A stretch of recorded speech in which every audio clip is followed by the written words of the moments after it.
Hello, I'm Dr. Julie Burke. Congratulations on scheduling your advanced clinical testing. Our clinical assistant will be performing various non-invasive, cutting-edge tests to give you valuable insights about your health. Our patients tell us they find this information both helpful and motivating to make even greater progress. Advanced clinical testing will give you feedback on specific aspects of what you can do to improve your own health outcomes. What you will learn from this testing includes your antioxidant level, how hydrated you are, and how much lean body mass you already have, to name a few. You will also get updates to the testing your doctor performed at your initial visit. One of the tests we will perform is called the BIA, or Bioimpedance Analysis. For best accuracy on this test, we recommend some simple preparation. We've included this informative video from our colleagues at DBC to ensure that you get your best results.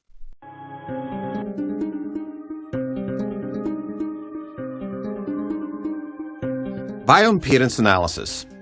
A great way to measure your health. Love this way of monitoring your health. We've been doing it for over 20 years. We were really mocked at first for doing the BIA because nobody really knew what was doing, but that's what happens when you're at the forefront of technology. But really, even back then, over 100 independent studies had corroborated why we were doing this. It's used in hospitals, it's used in research settings. And I'm happy to say that locally, even in our area here, the hospitals are starting to use it to monitor their patients in the cardiac, in the kidney, as well as intensive care units. Why? It's quick, it's simple, it's painless, it gives you very accurate results on the status of the patient, and it is easy to do. To get accurate results, don't eat an hour before we test you. No extreme exercise for about 12 hours before we test you. Don't consume caffeine or alcohol the day before or right before.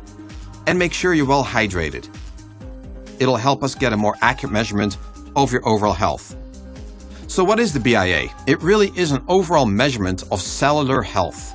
And from time to time, it will give us an assessment which way your health is trending. How are the nutraceuticals working? How's lifestyle therapy working for you? How's lifestyle changes doing? So, what does it measure? Let's go through the phase angle.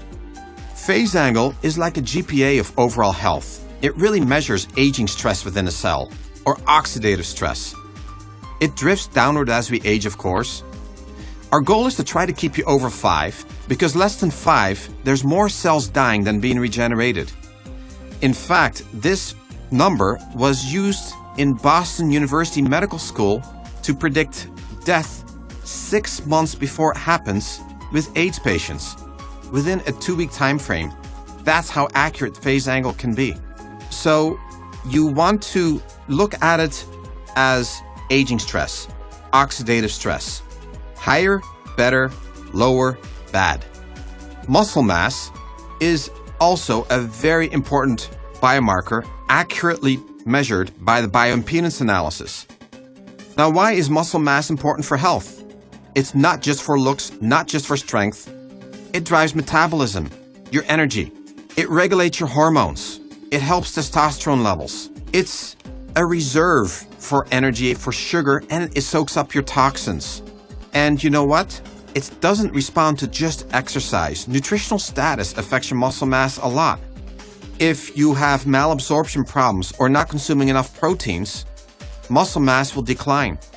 If you have a flare-up of any kind of inflammatory condition, Crohn's, ulcerative colitis, anything like that, muscle mass diminishes because it's used as part of the immune system to fight inflammation. Your body will literally sacrifice some of your muscle mass to help fight the battle within your body.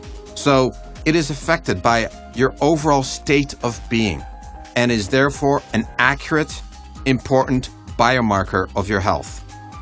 Another thing that we can measure is your metabolic rate.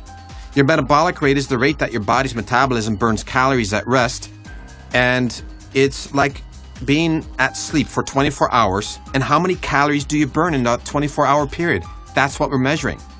Of course, when you move about and you exercise, that number goes up. We are measuring resting basal metabolic rate. What does that really mean? It is affected by your muscle mass, your thyroid, your adrenals. And any time that you have any kind of a disorder with any of those, your metabolic rate will go down. So if you have a thyroid issue, yes, your metabolic rate goes down. The higher the number, the better, of course. With males, I like it to be above 1800. Ideally, 21, 22, 2300. That gives you what we call organ reserve, which allows us to take a few punches in life. Another important biomarker, body fat. BIA accurately measures body fat. It goes way beyond the ordinary ways of measuring body fat like you find in a gym. You really want to be around 15 to 22% on this one. Once you start going over 22%, it becomes somewhat inflammatory. When you're over 30%, it is very inflammatory. You've got angry fat. If you're a professional athlete, you can go down to 12%, but really below that, it starts to hurt the immune function. You become sick more often. You have no reserves. You get depressed. It is a very common fact that professional athletes that are regularly below 12% are chronically depressed. Body fat is very important for making hormones, maintaining your skin. It is important for brain function. And you don't want too much of it either because it becomes inflammatory and it can take you down. Total body water is another important marker. You for sure want that number to be over 50% and ideally 60 to 65. Joint health, skin health, brain health, and organ function all declines when you are dehydrated. It is one of the more common nutritional deficiencies that I see at DBC. In fact, it may be the most common nutritional deficiency that I see. Hydration is important. If you've been chronically less than 50%, it takes 2 to 3 months of rehydration to rehydrate your cells. They're no longer used to being all plumped up like grapes. It takes a while to get them plumped up. So lots of water for a long time is critical to get it over 50%. Again, the ideal, 65%. What may be even more important than total body water is where the water is. We call this water compartments. Some of the water should be inside your cells and some of your water should be outside your cells. Think of your cells like grapes. Most water should be inside your cell, inside the grape. Some outside. This outside water is used for intercellular and extracellular communication, and it is an important fact, but you don't want too much of it, because when the outside water climbs high, it's a sign of toxicity. It's a sign of cell membrane breakdown. It's a sign of inflammation. So you want at least 60% of your water inside your cells, 40% outside. Really, the ideal for males is about 37 to 38% water outside your cells. That's called extracellular water. And about 60 to 64% of your water inside the cells. So this number is probably the most accurate number for measuring inflammation. It is extremely sensitive, and I love using this to measure my patients' toxicity and inflammation. We use it to see which way your health is trending. So I've covered some of the more important biomarkers that the BIA does for us. It does more, but these are the ones that I want you to watch. These are very important biomarkers of health.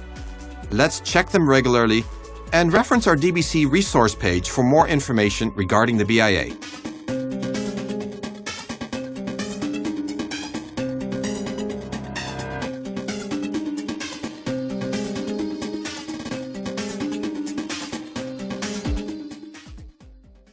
We hope you have found this video helpful, and we look forward to seeing you soon.